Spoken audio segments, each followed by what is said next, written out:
Cancom Security is a truly Canadian company. The founder and CEO are of First Nations lineage and understands the desire to preserve Aboriginal culture while providing employment and advancement opportunities for Aboriginal communities. This is not just a nod to diversity, it is company policy, a core value to engage fully with these communities and build lasting beneficial relationships. I'm Rick Campanelli and welcome to Cancom TOC. What a beautiful studio we're in right here.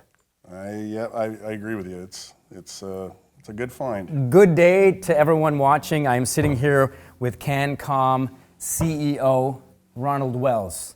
Beside Ronald, good day, sir. Retired General David Fraser, how are you? Great to be with you. Holy moly, I'm in the presence of these two here. Feeling a little nervous? Let's get down to business, guys. This company has been going for several years now. You're in control, you're in charge. Let's talk about the goals and the mandate of your program. Well, we're 14 years in, and we're growing, and we're excelling, and our team is growing. Our core group is grown tremendously. We have our Toronto office, obviously, and now we have our Ottawa office, and now we're looking westward into Calgary and BC. So we were fortunate to come across some great talent, and with that introduction, we were introduced to retired General Fraser here, and we are very lucky to have him as part of our advisory, and thank you for being here. Yeah, General, you come with years and years of experience. How have you been able to fit in to the Cancom motto, or what they're doing these days in the world? Well, what I like about Ron and the company is it's not about a transaction, it's about a relationship. And it's about how do Canadians do things. We build communities, we build relationships, we take care of each other, and it's a people company. Yeah. And people taking care of other people. So for me, coming out of the Army, where it's always about that person standing beside you, that battle buddy, Cancom emulates that every day. So it's about the philosophy. They don't talk it. Their deeds are their calling cards, and that's what Ron said to me when I did my own, due diligence on the company. It was an easy decision to fit in. I feel at home. I feel like I'm part of the family. You were saying earlier, Ron, that this company is growing. Yeah. Does that add to the stress? It's not the same company it was 14 years ago. You're expanding, you're growing. That's a lot more. It's a different stress. But when you look over to your right and you have the experienced team that you have, you look over to your left and behind you, you're surrounded by people that believe in the same mandate and goal. The culture is very strong with our company, and with that being said, I couldn't be prouder to be with a bunch of men and women that have a common goal and a common cause. Let's talk about those goals and the mandate. Are they similar to the goals from 14 years ago, or have they changed? Can you elaborate? They've evolved. So, I was lucky to, I'm a First Nations of lineage. I'm an Odawa, Ojibwe descent from Manitoulin Island. My home reserve, or my hometown, is Wequemcong, Ontario, as it's properly pronounced. And, coming from a background where my granddad served in the military, great-granddad served in the First World War, Second World War, both of them. And upon returning home, was recruited by the RCMP to be the first reserve policeman on Manitoulin Island. And so there's a lineage there, there's a history there, a proud history in our family. And I've always had that in the back of my mind, As a kid even, As a kid. Yeah. So when I left Manitoulin Island and embarked in education and throughout college and university, I kind of lost touch with my roots. And there was an opportunity to come home and provide event-based types of security in the community, which excelled and repelled itself into another whole other machine in itself. It was community-based security. Community-based security, and what does that mean? It allowed me an opportunity to go into my own hometown, being First Nations, and recruiting locally. Excellent. Job creation. So overnight, we became the largest employer in our home reserve. We had over 30 guards. I think the local police service employs 18 officers. So just like that, we were, a presence in the community. And that in itself, being able to recruit locally, empower locals to take care of themselves, take care of their own, it's a great opportunity to build relationships, but not only that, get results, and results that empower people. Yes. And that is the best gift that people can, give themselves and give each other. And it's about it's about us. It's quite the recipe for success too. Correct. When you're hiring local in those communities. Correct. You can't go wrong there. No, you can't. And I was really lucky to have the support from the local chief and council at the very initial stages. And there was a crisis that really kind of knee-jerk triggered all this. There was a opiate crisis. There was a lot of violence as to outsiders coming into the community. So they put up a roadblock into the community where the elders in the community demanded that something be done. And that's kind of where I came in, and I put this proposal together, and I modeled it after I'm not going to take credit, I'll give credit where credit's due, after the Toronto Community Housing Corporation's model of employing security as an alternative to policing in a community. It's more affordable. You can provide goal-specific type of security measures and systems put in place that are geared to what the community wants, specifically outside of police mandates, which, again, the main thing is presence. High level of presence, uniform presence is a deterrent in itself. So you implement this, sorry if I cut you off. No, it's you okay. implement this, Ron, and how does it go over? It goes over really well. I mean, again, people who live there, they're the community members themselves are part of the solution. It's a recipe for success. We would recruit locally, train them locally. It'd be 3 weeks of in-class work and then 6 weeks of in-field training where we would actually walk them through physically how to perform patrols, checks, execute various different types of duties, right up to patrols and alarm response, so that there's the methodology, and they were trained, and that was reinforced daily. And I was really proud of that first intake because we did not have one person fail. Wow. It was a complete group effort where even after we put in a 12-hour day of training, they would put study groups together. That's how inspired they were, how empowered they were. Yeah. And then some of these individuals never had a job in their lives, never finished high school. But this was something they believed in, and to me, that was enough success in itself. It was just the belief. They saw who was leading the way too in yourself, and they were inspired by you and your story.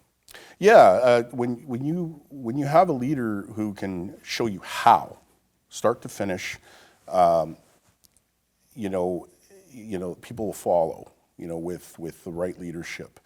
I didn't sell them anything other than truly what they were capable of doing.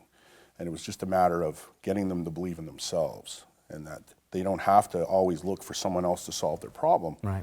they could solve their own problem by just getting involved. Paint the picture. I can see it right now. That first day, they must have been crashing down the door to be part of this. They were because. Did you have to turn some away? No, we didn't have to turn anyone away. It was more or less, we had one individual who couldn't read or write, but he could acquire the information, and he was not, when it came time, we didn't even know he could read or write. Half the time he'd sit there and you could tell he was engaged in listening, but I was like, I'm not going to let this guy fail. So we dictated his exam, and he can verbally answer his questions, and he retained the information. So, that was one way of us trying to, again, aid somebody, push them through. And, we couldn't license him per se, but he was there volunteering. He wanted to be involved, so we included him. So it's all a part of inclusion as well. He had a role. He had a role. Yeah. So. General, you listen to this story, this approach. Can you comment on it? What are your thoughts? Well, that's the value proposition of what Ron and Cancom have done. Inclusivity, get the leadership buy-in of the communities. The leadership then turns to their own communities and provides safety and security for the community, includes the people. It's the cultural sensitivity, the cultural awareness, where you allow communities to solve their own problems their way. Yeah. And that is the power of this business model, the power of what Ron and Cancom have developed here that is truly Canadian, truly unique. And, I've gone through in the military, First Nations training or whatnot. It is so powerful. And this is what other Canadians need to understand is how good we are and what Cancom offers here and what we started on the reserves and whatnot can be applied to every community across this nation. And it's things that we can take overseas with us when we're on missions like the UN and whatnot, where we can help out other cultures using the same approach. Far more being sensitive than perhaps some of the heavy-handed tactics of the past. Learning about what you guys do, I'm picturing in my mind, you go to different communities, you're like rock stars. Oh, Cancom's here. We want to be a part of this. We want them here in our communities. That must make you feel great inside. Oh, certainly. I wouldn't say rock stars, but we're definitely welcomed. Yeah. Welcomed, and there's some communities we've been in where we would arrive and they would have a communal feast when we arrive, and as a way of saying welcome. Nothing feels better than that. 300-400 people show up to welcome you and say thank you, and we haven't even done anything yet. And that just tells you how grateful they are just to have you there, to say thanks for trying even or believing. So that's the first vital important step is trying. It's a big first step, gaining someone's trust too, and them opening up their arms to let you in to be part of that community. Yeah. I mean, being First Nations and having aunts and uncles who've been through even the residential schools and survived that, it's a culture that is in its revival, finding its identity through historical storytelling and a lot of traditions that were kept and pushed through the ages to today. But what I find with aligning ourselves with the culture is the culture became very reliant on looking for other people to solve their problem. And they weren't looking at themselves because they're so used to either having the church or the government step in, because that's what they're used to. And all of a sudden, we come in and we're like, hey, you can solve your own problem. You just got to get involved. And it's just the enthusiasm, just off the charts. Yeah. Can you talk about the recruiting process? Yeah. The power of social media, easier. Yeah, right. Get the word out. And then through the power of studio and camera, we document that and push that out into letting potential recruits see what it's like. Yeah. And it works really well. We just did a production in Ottawa, completely documented 5 days of training. It was about 12 hours a day, pretty intense. And it was an advanced version of the training that we do, which is your 40-hour intake to get licensed as a guard in Ontario. We took that and made that the prerequisite to get into this training. So the idea was to increase the level of training that these new recruits are going to receive. And it went over really well, documented it, put everything in, and we cut about a 1 minute to 2 minute commercial. And it makes the career look, appealing and exciting, and that there's a lot involved. Getting the recruits is not a big deal in terms of, trying to get recruits in the door. It's getting them through the first 40 hours. Yes. Because unfortunately, unless you have a law background, it's pretty dry. You're sitting through Canadian law, and you've never sat there and listened to Canadian law. It's like, I don't know, it's like watching the paint dry and a really bad tennis match, I guess, if you're not, don't offend anybody who's playing tennis, but yeah, it's pretty rough set. That's why, when you get into the advanced stuff, programming, it's a little more exciting, it's a little more involved, it's more physical. Yeah. But you have to get the theories down so, you understand your legal obligations and your liabilities. Yes. So that's where it gets dry. That's the challenge, is to get them through that 40-hour course. Because sometimes someone will come in and they'll sit down for the first 2 days and they'll be like, "Wow, this is boring." Right. It's a law.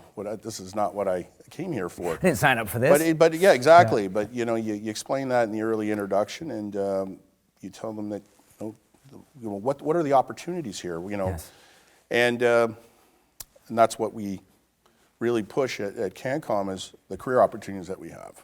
It's not just guard services. We do have canine opportunities. We have PI investigative opportunities. We have a monitoring station. You can get involved in monitoring. You can get involved in sales. So we really push the career pathing in the company. So we really want to promote and grow within the company, opposed to finding talent on the outside and bringing them in. And that's how I envision building the culture with Cancom, is promoting within and building within.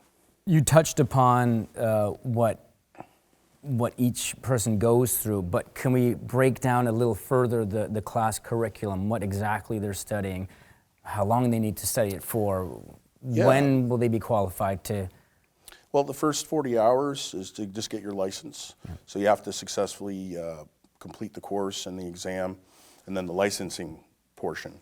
So 40 hours would be inclusive of introduction to law, powers of arrest, use of force, patrol procedures, emergency procedures, first aid, CPR, just to name a few. And then you write your 60-minute exam. You have to score above 80 to pass. Wow, I remember 50 being the pass mark when I was back in high school. Well, we do it at 80 because we want to make sure. That's a company thing. That's our company initiative. The ministry requirement is 60. Okay.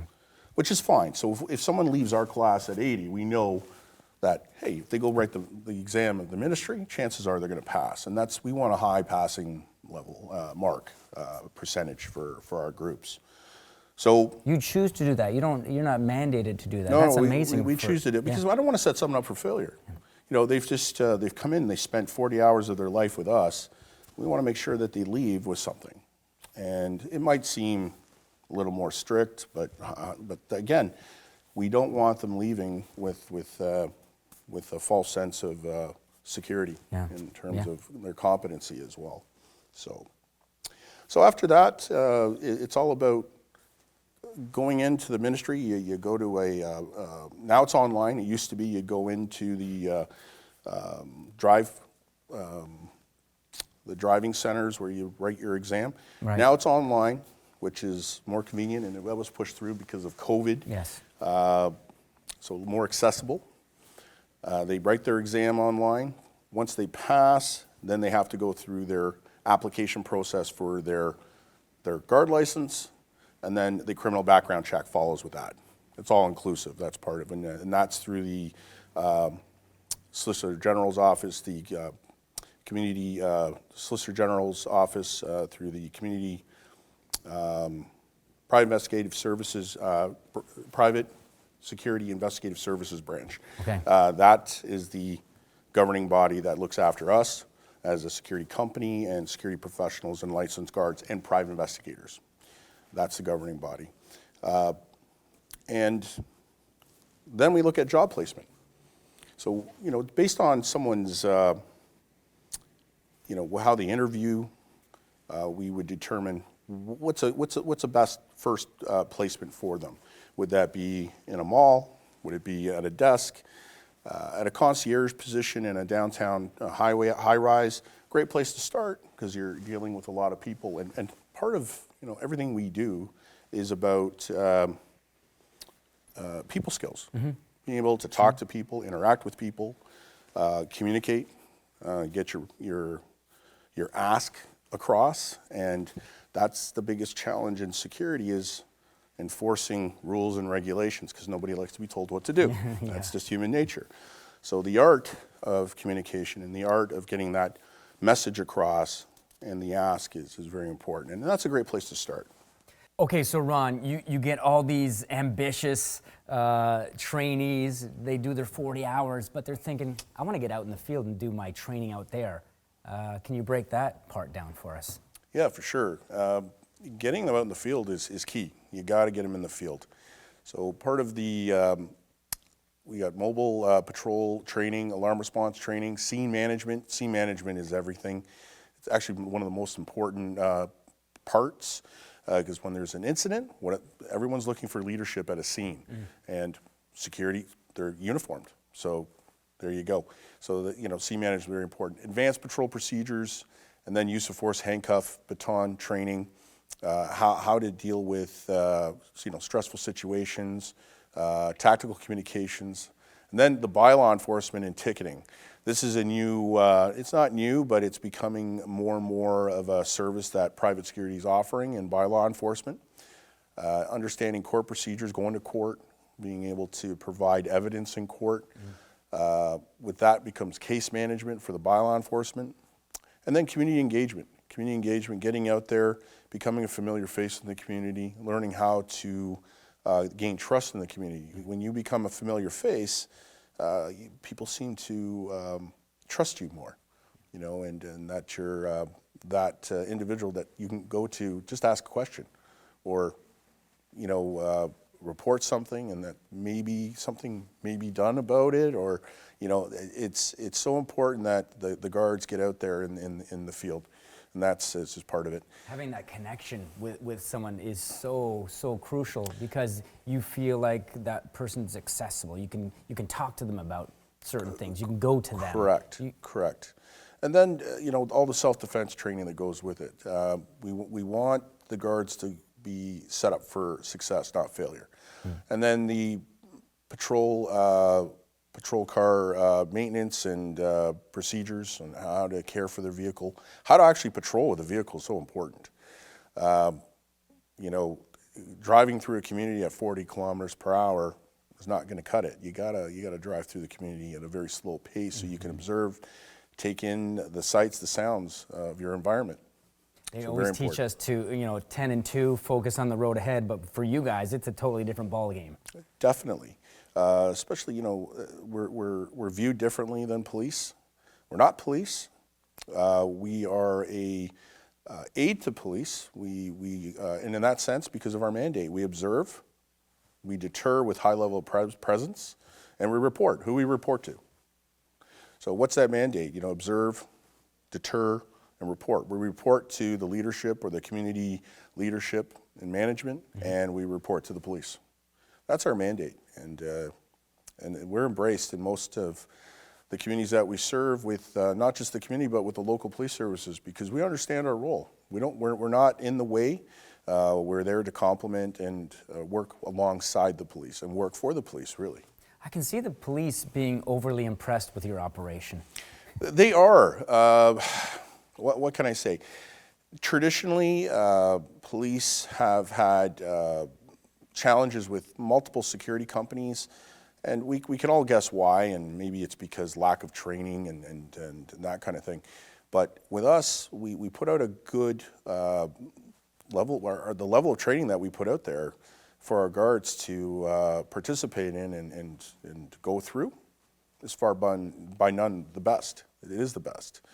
It goes to prove, like, we're providing as close to what a police service would provide in a community that does not have policing in its as a resource. So if you take Saugeen First Nation, for instance, they used to have a standalone police service. They lost it for whatever reason, I'm not sure, but OPP is the next best thing. Problem is OPP is 45 minutes to an hour away on any given call. So we're first on scene majority of the time. Again, scene management. The idea is, well, you're just security. Well, if you look at any security service, it's not just our service, but any security service from here, anywhere on the globe, they are first on scene every single time. Yes. And that requires a high level of training and confidence to be able to manage the scene. People, the general public, when they see a uniform, they're not thinking police or security. They see a uniform. They're attracted to that uniform, especially in a crisis, and they expect that uniform to perform. And we live up to that expectation. We have to. So in Saugeen, for instance, we're covering 5 kilometers of beachside on Lake Huron. It's a lot of beach. There's a lot of people. There's thousands of people that visit the beach. We got to be prepared, and there's everything from fires, medical emergencies, drownings, pleasure craft emergencies out on the water that we have to respond to. And again, when those things happen, people are looking for help. Uniformed individuals there, they're expected to perform, and we live up to that. And the only way to do that is train.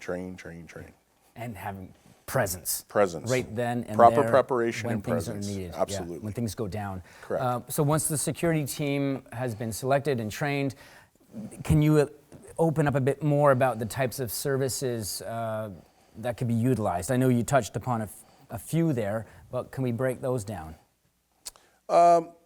So security guard services, local patrol of the community itself, by law enforcement, patrolling of facilities, parks, buildings, complexes that are important to the community, any critical infrastructure. In a place like Saugeen, it's just like a city or town of itself. And then you have like canine that we could also provide in terms of just as a deterrent. Yes. And depending on what the canine's doing, the canine is either looking for explosives or drugs. We have canine that and dogs on our team that are trained for both explosives and narcotics. So, we've done a few festivals where we've employed a few dogs, and the festival organizers like, we don't want drugs at this festival. Put the dogs at the entranceways, and the that dogs. Solves that problem. So it's just a deterrent in itself. Yeah. So, did you see or smell drugs?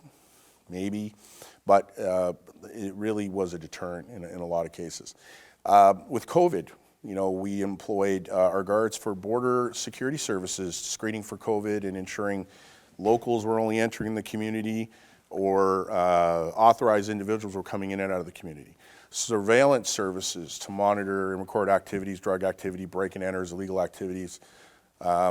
Again, observe, deter, report these to the local police service. Mm-hmm. And that intelligence, the police just love it. Yeah. They love it because it allows them to have confidence in a service where they can focus their efforts in certain areas that have already been scouted by our service. And we know for sure that there is a problem here. And that could be just ground signs. We were at a park and we report, that there's syringes in the park.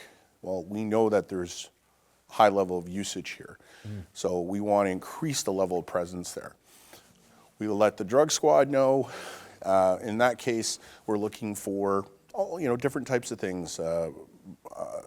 vehicle markers and license plates, reporting that to the police, and a vehicle of interest comes up, police appreciate that information. They don't always share what the result of those investigations are, and they don't have to, but they keep coming to us for the information, so it must be, useful in one way or another for sure. So, and then the bylaw enforcement side of things, especially with First Nations communities, bylaw enforcement is becoming more and more predominant in having First Nations communities develop their own local bylaws. So it reflects the values and the needs of the community in terms of, and where's that funding go? When police write tickets, provincial offenses tickets, the funding goes right back into the provincial court system.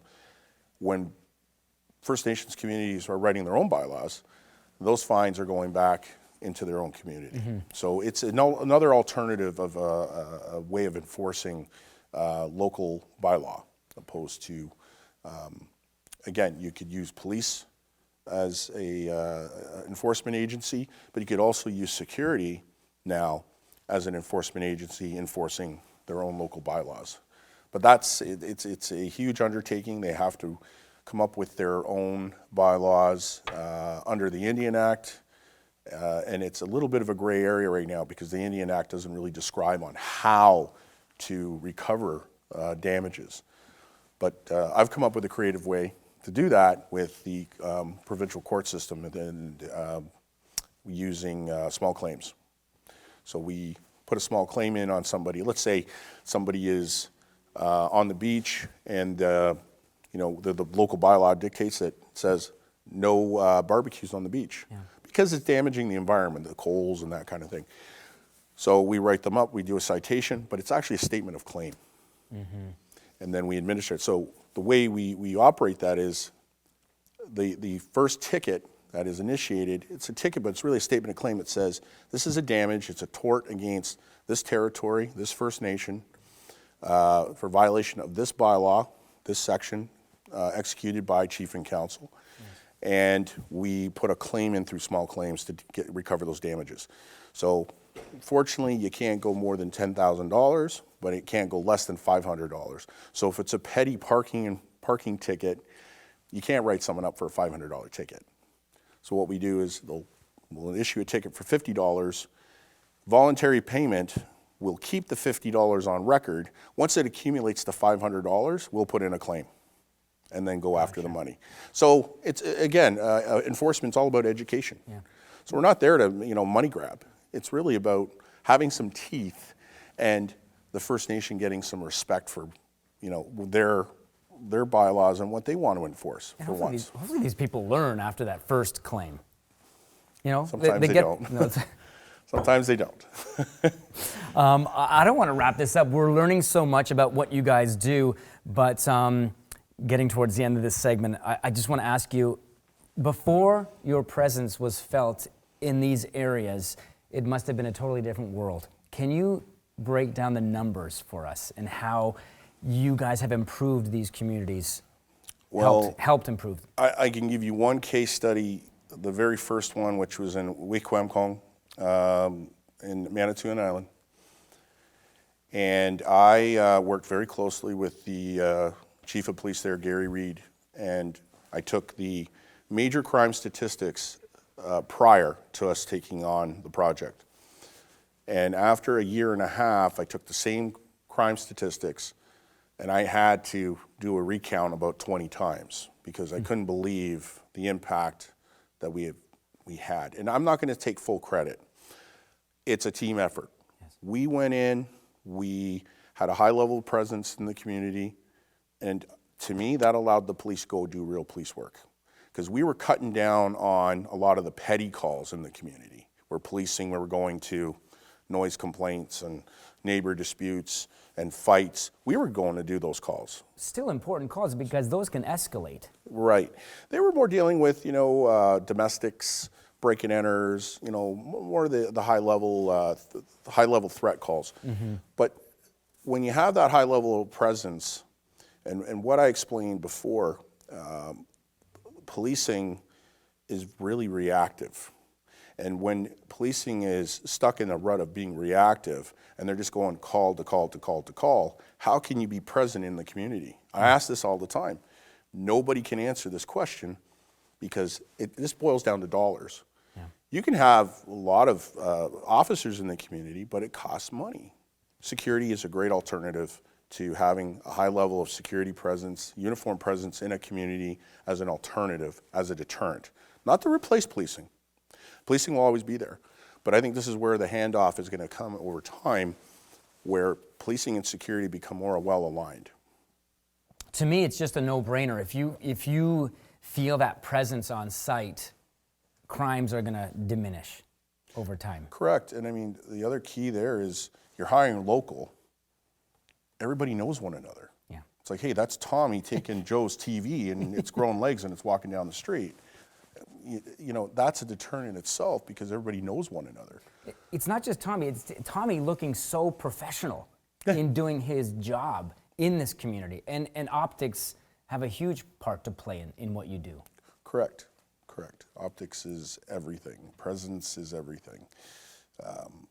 You can't speak enough about how the presentation is. You know, right down to the patrol vehicles, to the uniform, and how they carry themselves. Very, very, very important. It's a serious approach. And you know, the important thing with Cancom, that presence, that image, is just not a facade. It's backed up by training standards. It's backed up by scrutiny. It's backed up by regulations and whatnot. It gives that individual the pride of wearing that uniform. It gives the community pride of seeing one of their own wearing a uniform, and that pride and that image actually prevents crime. No doubt. Without doing anything else, and it's not just a facade, it is as wide and deep, which gives Cancom the value to a community that we're working together to better the community from a security point of view and providing people not just jobs, but careers. So true, General. I guess the biggest problem that you have then, who gets the keys to the Tesla? It's a fight for the Tesla all the time. It's true. We can't keep enough Teslas on the fleet. But the plan is to be completely electric in the next 2-3 years.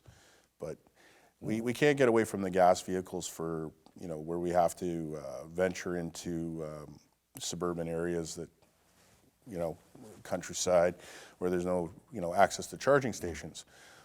But I mean, we could fix that too by you know, putting our own charging stations in. So it's just a matter of time. Gentlemen, thank you very much for your time. We learned so much, and there's so much more to learn on the next Cancom Talk.